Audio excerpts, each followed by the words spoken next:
All right, so I'm about to go to the slide. Watch this. So I call my assistant because she at church, or actually Carl's wife. She's tight, financially. She's tight, right? So I was like, all right, I want to help you because she's like, we ain't got no more money.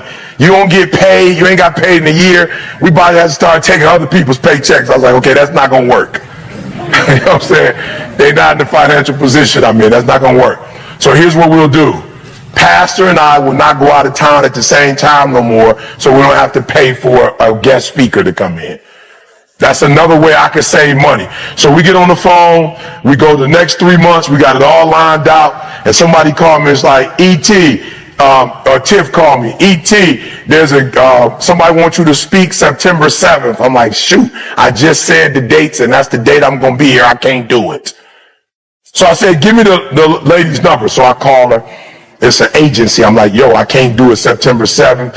At that time, I'll be at church, but if we could do it later that night, I just saw a flight. I could get in at 6:30. We could start at 7.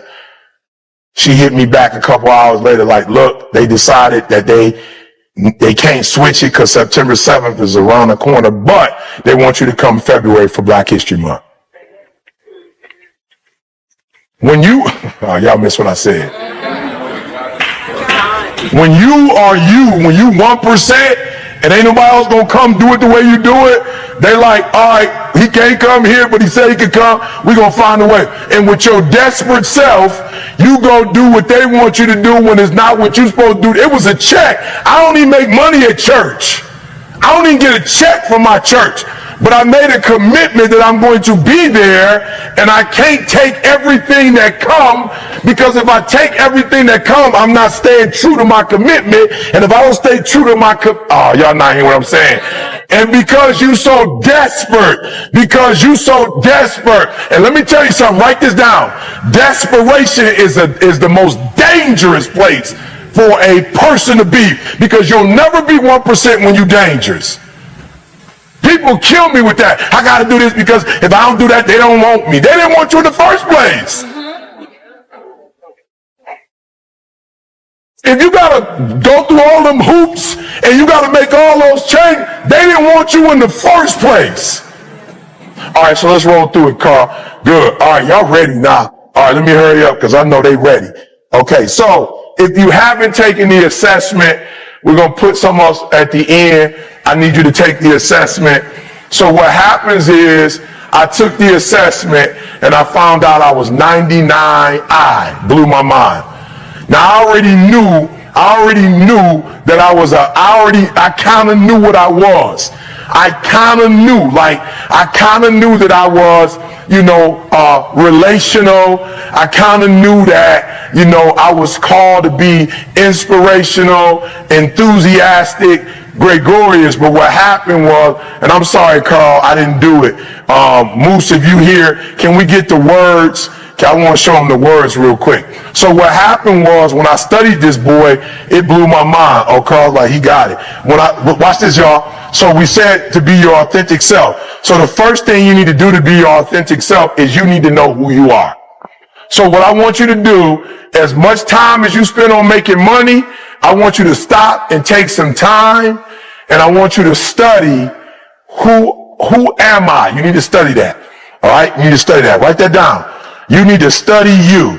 I don't know how many hours, but give me at least an hour a day, you study you. Man, this blew my mind, y'all. This blew my mind. So the first thing I found out, that if you are a high D, now both are extroverts. But I found out when you're a high D, you're more of a leader. When you're a high I, you're a shepherd. Watch this, game changer. Because I was naturally, because I'm the CEO of ETA, I was naturally trying to do what? I was naturally trying to lead. Because I was in what kind of role? I was in a leadership role. But what the test showed me was, I'm not a leader, I am come on now, that's two different things. I'm not a leader, I'm a what? That's two different things. A leader has a direction that they want you to go in, and they will put their foot in the back of your neck to get you in that direction. I'm a shepherd, not a leader. So a leader leads with goals. A leader leads with tasks. A leader leads with money. I'm a shepherd. I was in the wrong spot. As a shepherd, I lead with emotions. As a shepherd, I lead with relationship. Look, when you're a leader, you don't necessarily have to have a relationship. So here's what happened. Y'all got to see this. This is deep. Here's what happened. So immediately when I found out I wasn't a leader, I could give up being a leader and use all that energy to be a shepherd. Oh, you missed what I just said. The reason why my money was funny is because I was spending time doing stuff that I'm not naturally gifted at. So I was leading because I'm in a position to lead, and when you become a 1%er, people follow. But I was not born to be a leader. I was born to be a shepherd. That's what I'm trying to tell you. You got to know who you are. If you ain't take the test, and then don't just take the test. Spend a couple extra dollars to let somebody walk you through it. Now watch this. So once I found out that I wasn't a leader, I gave the leadership role to who? I gave it to CJ. Oh, I'm going to show y'all what this looked like. Anybody seen me on the Instagram lately? Did you see me lately with the Giants? You saw me Texas and watch this, y'all. This is crazy. So I was with my boy Steven Tulloch, who was drafted high with the Tennessee Titans back in 2010. Tulloch called me, right? Hey, E, you need to come to the crib, right? Come to the crib, E, come to the crib. I'm like, whatever, Tulloch, I don't got time, because I wasn't being a shepherd. Now you missing what I just said. You missing what I just said. Tulloch called me in 2010 for a reason. Come to find out, his daddy wasn't in his life. He saw me as a father figure, and he wanted to bless me in a way that he had been blessed.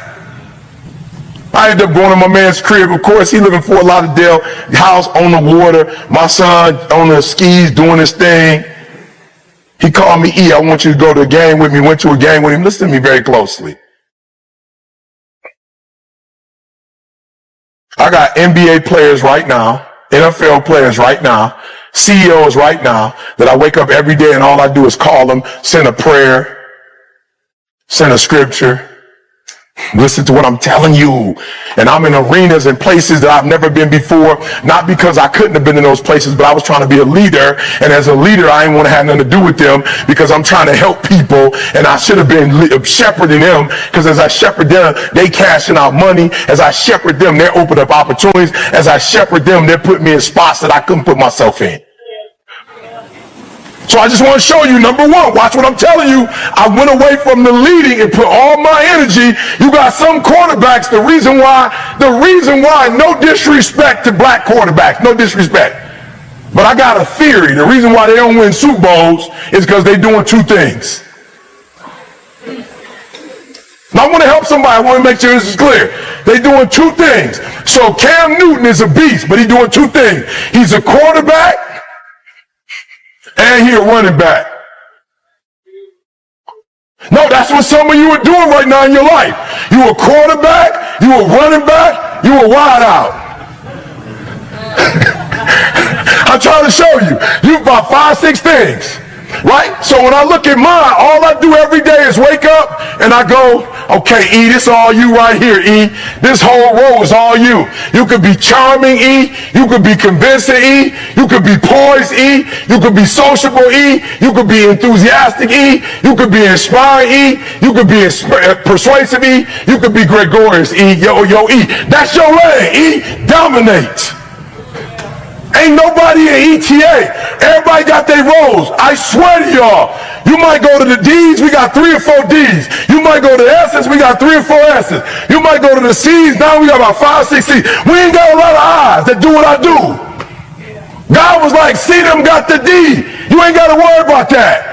Carl them got the S. You ain't got to worry about that. Most of them got the C. I need you to go hard I. You trying to go D with C. You trying to go S with Carl. You trying to go C with, I need you straight I.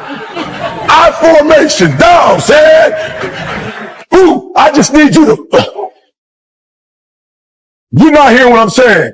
Y'all not hearing what I'm saying. This why I need you to take the test.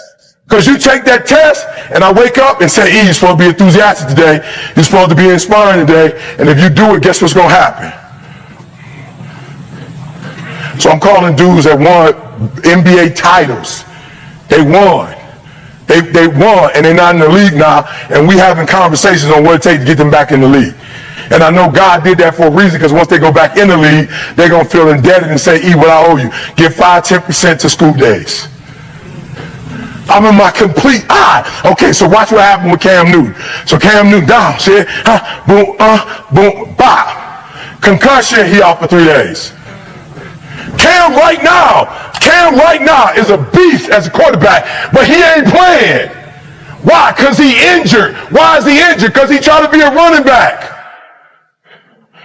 The most non-athletic dude in the world just signed a $2 year, $70 million deal at 42 years old. I'm going to say it one more time because I'm going to blow your mind. Tom Brady at 42 years old just signed a... You mean to tell me they're willing to pay you $72 million at 44? That's a dinosaur. In the NFL, that's a dinosaur. He is the most non-athletic quarterback in the league right now. But guess why he's the best? Because he can't run. And the reason why some of you were whack, because you can't run and you can throw. And that's what's killing you. And Tom Brady can't do but one thing. And because he can only do one thing,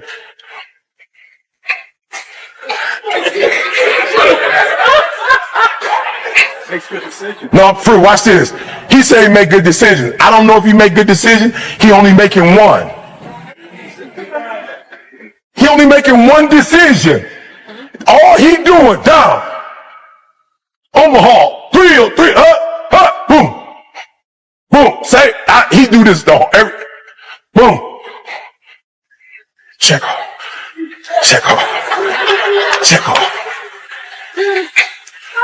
Touchdown. He never runs. Why? Because he can't. Your problem is you can run.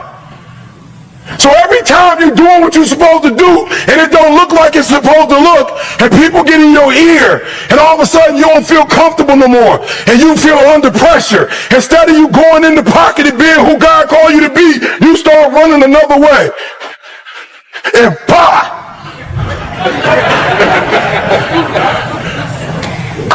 Cam, come on, bring Cam off the field.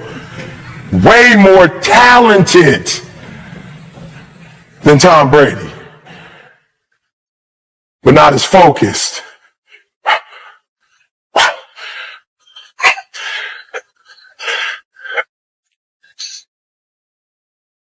Touchdown. My man winning Super Bowls at 41 years old. You got dudes from Kansas City. I'm talking about these boys looking like beasts, and they can't beat my man. I'm going to need you to be real. Some of this stuff's going to hurt today, but it's okay. One of the things I'm starting to realize is there's a small group of people that's really living the American dream.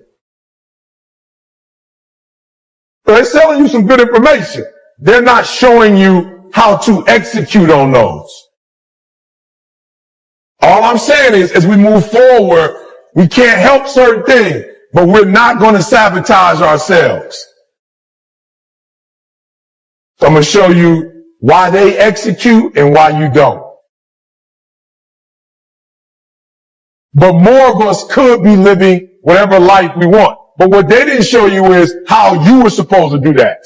What I want y'all to start doing for me is having dreams and then give me a couple nightmares to go with your dream.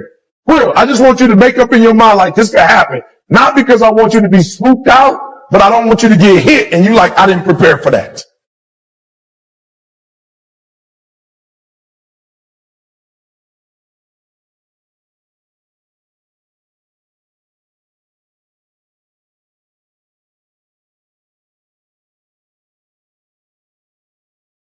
Some of you are sitting there saying, I am not a leader. You think leadership is reserved for someone else, someone more experienced, more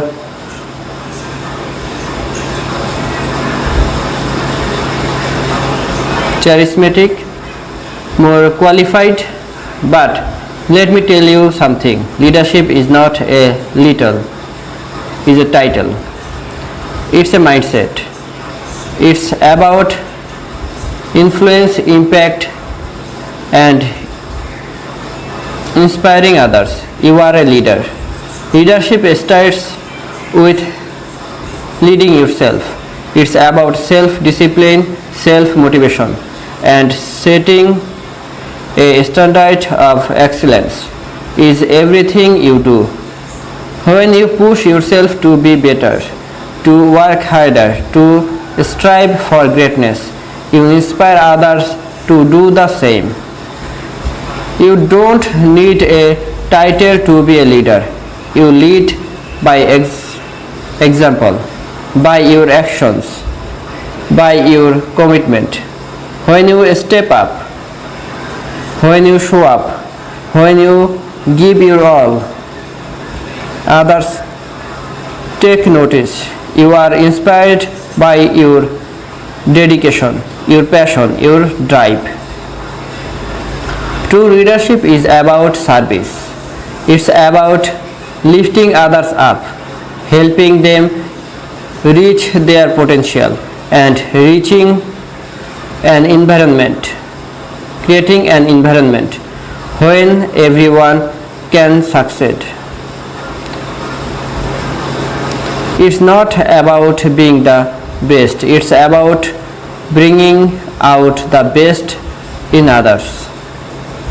Every single one of you has the power to lead. Don't wait for permission, for a title, for the perfect moment. Start where you are, use what you have, and lead by example. You have the ability to make a difference, to inspire change, to be a beacon of hope.